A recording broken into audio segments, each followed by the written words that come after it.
Rudy, maafin aku. Aku salah.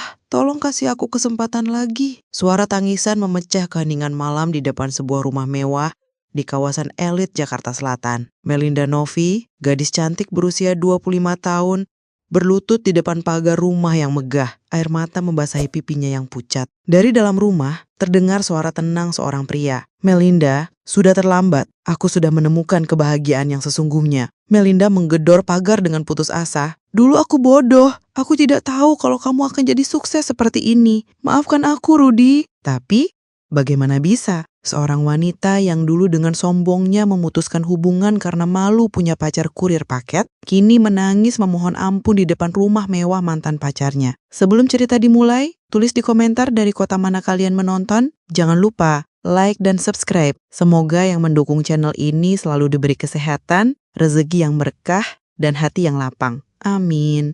Beberapa tahun sebelumnya, Rudy Santoso, pemuda berusia 28 tahun asal Yogyakarta, memulai hari kerjanya dengan semangat yang tak pernah pudar. Seragam kurir berwarna biru nevinya selalu rapi, helm yang mengkilap, dan motor bebek tuanya yang dirawat dengan penuh cinta. Selamat pagi Pak Harto, sapa Rudy kepada mentor sekaligus rekan kerjanya di perusahaan ekspedisi. Pagi Ruth, hari ini ada paket fragile ke Bu Wati lagi.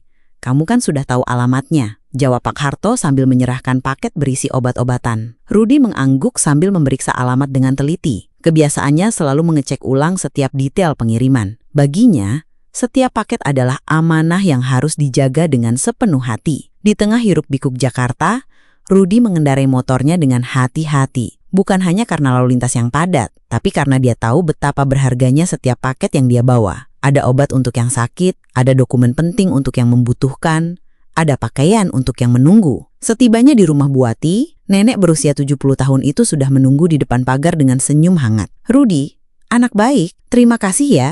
Sudah selalu tepat waktu mengantarkan obat untuk nenek, kata Bu Wati sambil menerima paketnya. Sama-sama Bu, kesehatan ibu yang utama, jawab Rudy tulus. Ketika Bu Wati hendak memberikan tip, Rudy menggeleng halus. Tidak usah Bu, ini sudah pekerjaan saya. Sore harinya, setelah menyelesaikan semua pengiriman, Rudy tidak langsung pulang. Dia mampir ke kantor untuk mengobrol dengan Mas Joko dari divisi manajemen. Mas, boleh saya tanya tentang sistem rute pengiriman? Saya lihat kalau diatur ulang bisa lebih efisien, tanya Rudy dengan antusias. Mas Joko tersenyum melihat semangat belajar Rudy. Wah, kamu memang teliti Ruth. Iya, sistem kita memang masih bisa diperbaiki. Kamu ada ide? Rudy mengeluarkan buku kecil yang penuh dengan catatan rute dan waktu pengiriman. Kalau rute zona selatan digabung dengan zona barat, bisa menghemat waktu 30 menit per hari, Mas. Mata Mas Joko berbinar melihat analisis sederhana tapi akurat dari Rudy. Bagus sekali, Ruth. Coba kamu kembangkan lagi idenya. Malam harinya, Rudy duduk di kontrakan yang sederhana,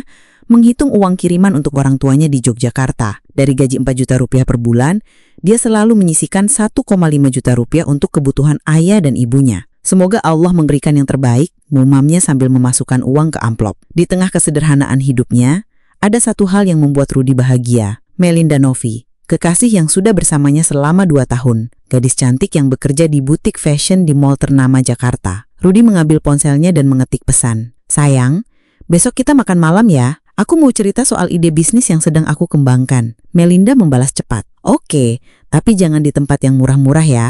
Aku malu kalau teman-teman lihat. Rudy tersenyum pahit membaca pesan itu.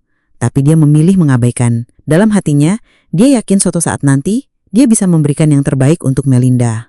Keesokan harinya, Rudy menemui Melinda di sebuah kafe trendy di salah satu mall mewah Jakarta. Dia sudah mengganti seragam kurirnya dengan kaos polo bersih dan celana jeans yang rapi. Melinda sudah menunggu bersama 2 orang temannya, Ria dan Sinta. Rudy mendekat dengan senyum hangat. Hai sayang, maaf telat. Tadi ada pengiriman mendadak, kata Rudy sambil duduk. Melinda tidak membalas senyumannya. Matanya terlihat dingin dan berbeda dari biasanya. Ria dan Sinta saling berpandangan dengan seringai tipis. Rudy, kita perlu bicara, kata Melinda dengan nada serius. Ada apa sayang? Kamu kenapa? Tanya Rudy, mulai merasa ada yang tidak beres. Tiba-tiba Ria mengangkat ponselnya dan mulai melakukan live streaming di Instagram. Guys, kalian mau lihat drama break up real time? Ini gonna be epic. Viewer mulai berdatangan. Komentar-komentar bermunculan di layar. Rudy masih belum paham apa yang terjadi. Melinda menarik napas dalam dan mulai berbicara dengan suara yang sengaja dikeraskan agar terdengar oleh orang-orang di sekitar. Rudy,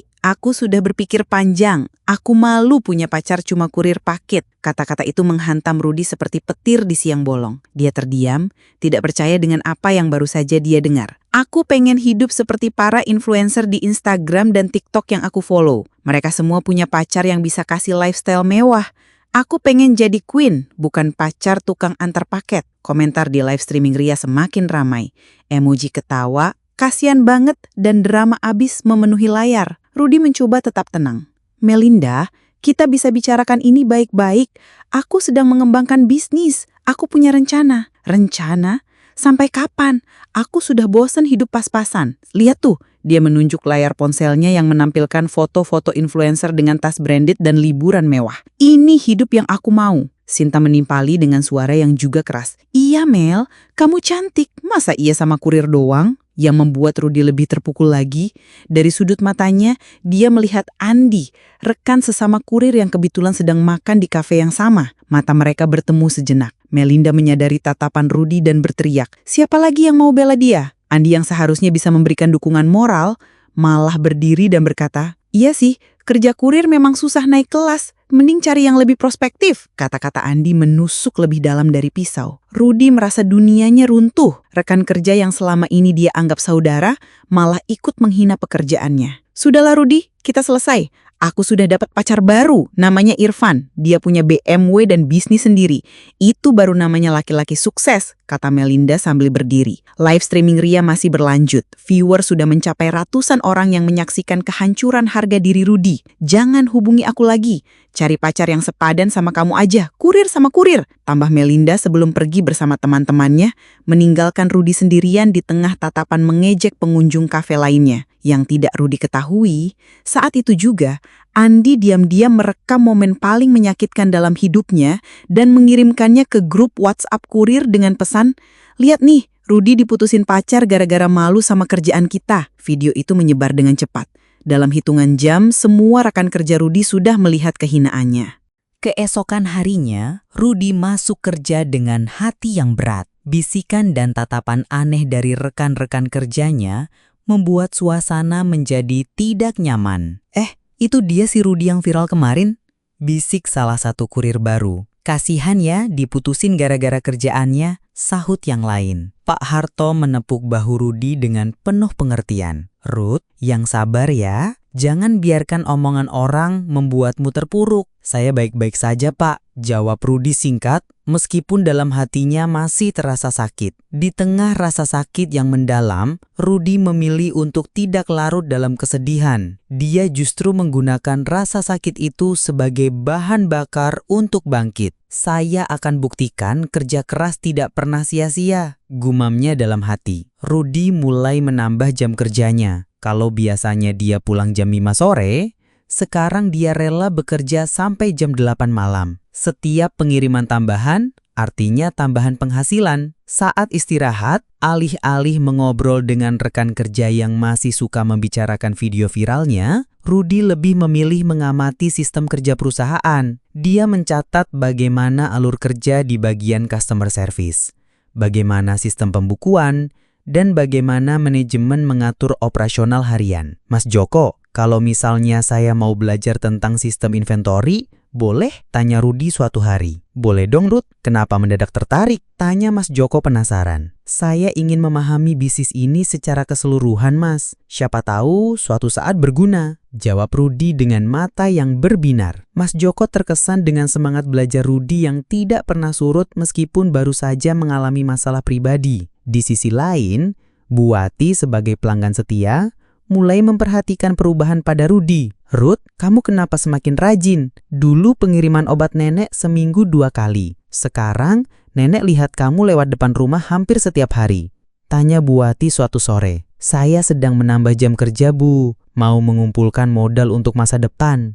Jawab Rudy jujur. Buati senang bijak. Anak muda sekarang jarang yang seperti kamu, Ruth. Kebanyakan maunya instan. Kamu ingat, rejeki tidak akan salah alamat. Kata-kata Buati memberikan kekuatan baru bagi Rudy. Malam itu, dia duduk di meja kecil di kontrakannya, membuat rencana bisnis sederhana di atas kertas bekas. Santoso Express, tulisnya di bagian atas kertas. Jasa kurir yang cepat, aman, dan terpercaya. Dia mulai menghitung modal yang dibutuhkan, menganalisis target pasar, dan merencanakan strategi pemasaran. Semua ilmu yang dia serap dari mengamati perusahaan tempat dia bekerja, kini dia tuangkan dalam rencana bisnisnya sendiri. Bulan-bulan berlalu, Rudy semakin fokus pada tujuannya. Dia tidak pernah membicarakan Melinda atau mencoba mencari tahu kabar mantan kekasihnya itu.